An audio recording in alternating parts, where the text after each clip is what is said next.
But if a person knows your desire to do more, they may have opportunities that can help with your skill set.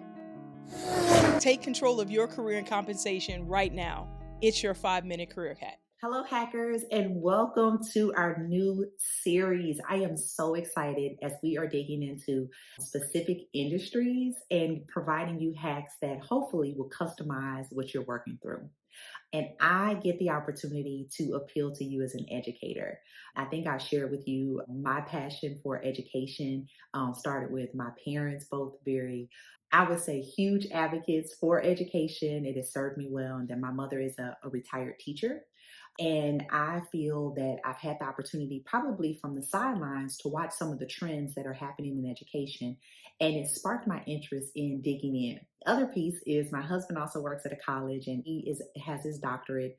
And I thought, man, this is an awesome opportunity to use, as I talked about in one of the episodes of board of directors, really thinking about those 5 people that you talk to most, really thinking about maybe people that you have unique access to, and then how I can learn more. And that's really where I did my research.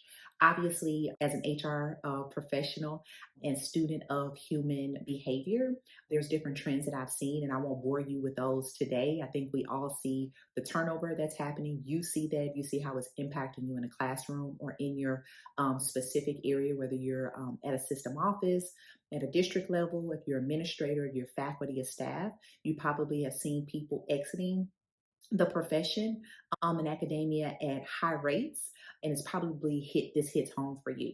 Or maybe you yourself are at an impasse and you're trying to figure out, how do you get to next, right? You're curious about how do you apply these hacks that we talk about, and you may be thinking, well, it's just different. I don't work in business. That doesn't apply to me.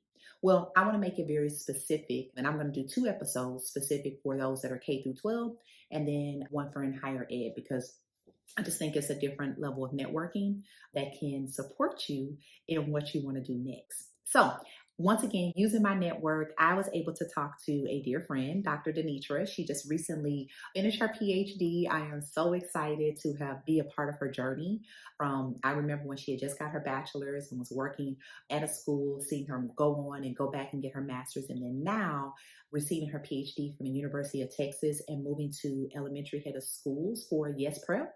She has been someone that I would say has been consistent with being curious and being on purpose. And when I saw this new promotion that she received, I reached out immediately and was just like, I love to connect. And I shared with her all that I just shared with you. And she was delighted to share her journey and help with some of the tips that we are going to create this week. So, you ready for your 5 hacks? All right. So, number 1 is defining your why. I know I don't have to tell you that, but I do want you to dust it off. If it's been some time and you haven't had a chance to think about why you got into education, that is a great place to start. Okay. You can never go wrong with being on purpose and being purpose driven. The second hack is being coachable.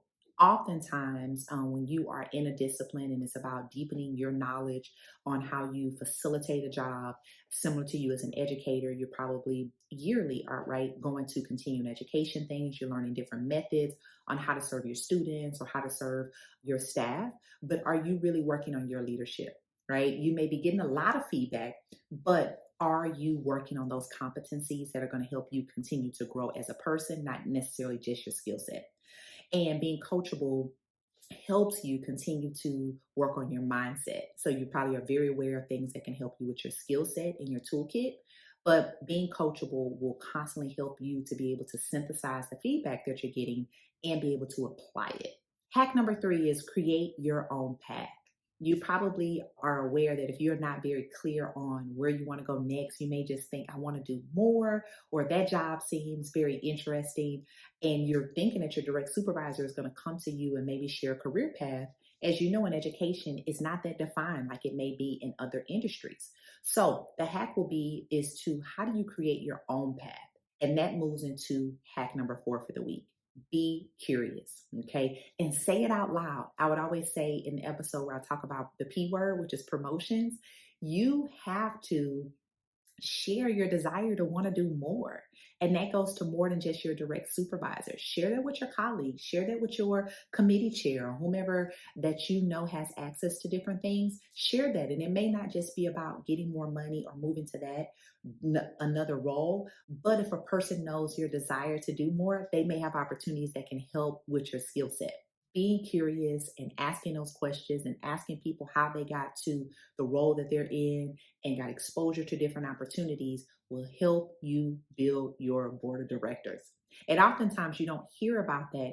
You can think about a school board or you think about these appointed positions, but oftentimes in education, you don't necessarily have a mentor or group of people outside of your first year if you're not a first year teacher, right? Or first year principal. So you need to have more people than just being new enrolled.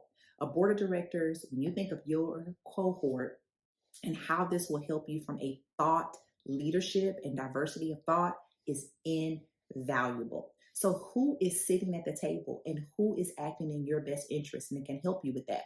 If you haven't listened to that episode, I would tell you to run and go check that out.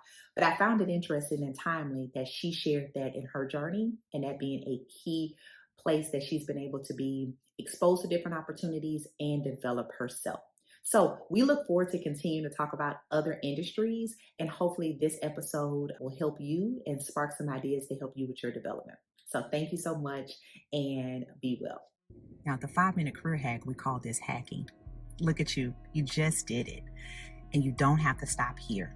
Take one step every week and ensure that you are pouring into you and getting closer to your career goals. Yep. See that button down there?